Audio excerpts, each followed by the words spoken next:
دوستو، اللہ تعالیٰ نے نبی کریم صلی اللہ علیہ وسلم کو ایک خاص سفر کرایا کہ مکہ سے مسجد اقصی اور پھر 7 آسمانوں سے گزر کر سدرۃ المنتہا سے ہوتے ہوئے اپنے پاس بلایا۔ یہ آپ صلی اللہ علیہ وسلم کے لیے اعزاز با سعادت کی بات ہے، جس کا تذکرہ اللہ رب العزت نے قرآن کریم میں فرمایا ہے۔ فرمایا کہ پاک ہو وہ ذات اپنے بندے کو جو راتوں رات مسجد حرام سے مسجد اقصی تک لے گئی، جس کے ماحول پر ہم نے برکتیں نازل کی ہیں تاکہ ہم انہیں اپنی کچھ نشانیاں دکھائیں۔ بے شک وہ ہر بات سننے والی، ہر چیز دیکھنے والی ذات ہے۔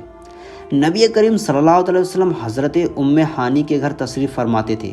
اچانک آپ نے دیکھا کہ اوپر چھت پھٹی اور 2 آدمی آئے، آپ کو اٹھایا اور آپ کا سینہ چاک کیا اور سونے کی تشت پر قلب کو رکھا، پھر زمزم کے پانی سے دھویا اور قلب میں علم و حکمت ڈال گیا اور پھر قلب کو واپس رکھ کر سینے کو برابر کر دیا گیا۔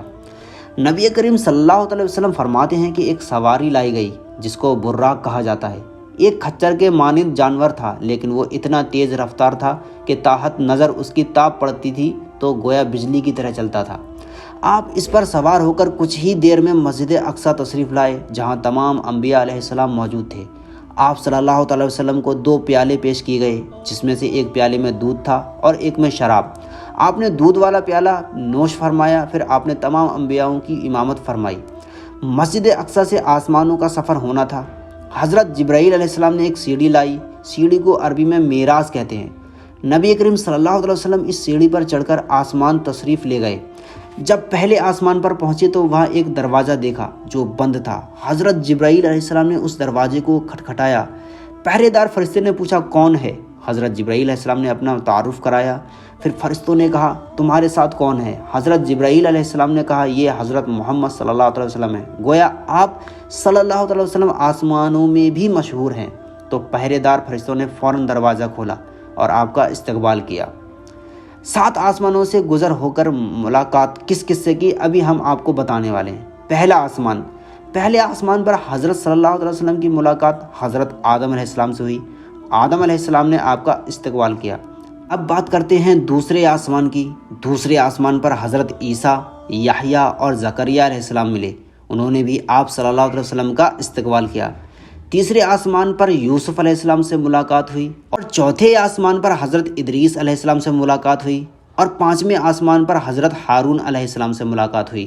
6ٹھے آسمان پر موسیٰ علیہ السلام سے اور 7ویں آسمان پر حضرت ابراہیم علیہ السلام سے ملاقات فرمائی۔ روایتوں میں ہے کہ نبی کریم صلی اللہ علیہ وسلم نے جنت اور جہنم کو دیکھا جہاں بعض کو عذاب ہو رہے تھے۔ نبیوں سے ملاقات کے بعد ایک مقام آیا جہاں حضرت جبرائیل علیہ السلام رک گئے اور نبی کریم صلی اللہ علیہ وسلم سے فرمایا یہ میری حد ہے، اس کے آگے آپ کو اکیلے ہی جانا ہوگا، کیونکہ یہاں سے ایک بال کے برابر بھی آگے بڑھا تو جل کر خاک ہو جاؤں گا۔ 70 نور کے پردے پار کر کے آپ صلی اللہ علیہ وسلم اللہ کے نزدیک پہنچے۔ نبی پاک صلی اللہ علیہ وسلم نے اللہ رب العزت کو دیکھا یا نہیں دیکھا، اس میں اختلاف ہے۔ بعض کے مطابق آپ صلی اللہ علیہ وسلم نے اللہ تعالیٰ کو دیکھا اور بعض کہتے ہیں نہیں دیکھا، واللہ عالم۔ لیکن سنی عقیدہ یہی کہتا ہے کہ اللہ رب العزت کو محمد صلی اللہ علیہ وسلم نے دیکھا۔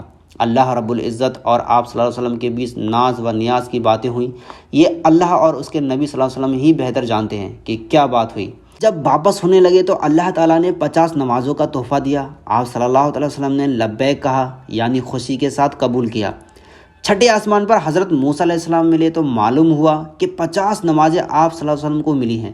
حضرت موسیٰ علیہ السلام نے فرمایا کہ آپ کی امت اتنی نمازیں نہیں پڑھیں گی، اس لیے آپ جائیں اور کم کرائیں۔ نبی کریم صلی اللہ علیہ وسلم واپس گئے تو اللہ تعالیٰ نے 5 نمازیں کم کر دیں۔ 45 نماز لے کر واپس ہوئے تو موسیٰ علیہ السلام نے پھر ارشاد فرمایا کہ آپ کی امت اتنا بھی پڑھنے سے عاجز ہیں، لہٰذا آپ جائیں اور کم کرائیں۔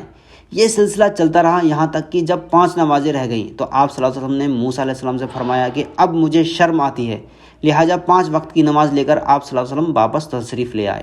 صبح جب حضور صلی اللہ علیہ وسلم معراج کے سفر کا ذکر کیا تو سارے مکے والے آپ کا مذاق اڑانے لگے اور مجنون کہنے لگے۔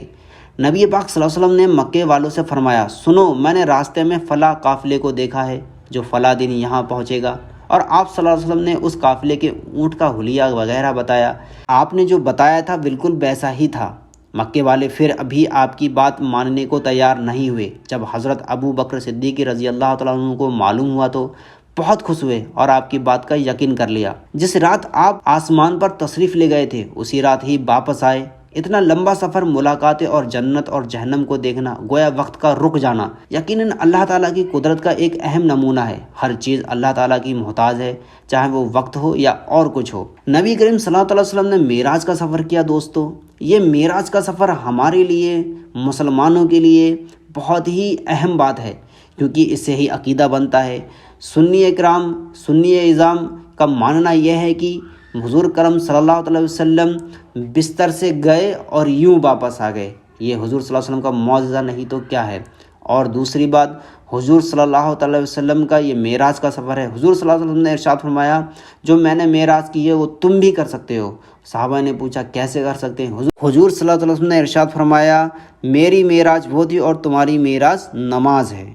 تو دوستو، آپ لوگوں سے دعا ہے کہ دعاؤں میں یاد رکھنا، اور اگر آپ کو ویڈیو اچھی لگی ہو تو چینل کو سبسکرائب کریں، شیئر کریں، لائک کریں اور بیل آئیکن بٹن دبائیں، جس سے کہ نوٹیفیکیشن آپ کو سب سے پہلے پہنچتی رہے۔ السلام علیکم۔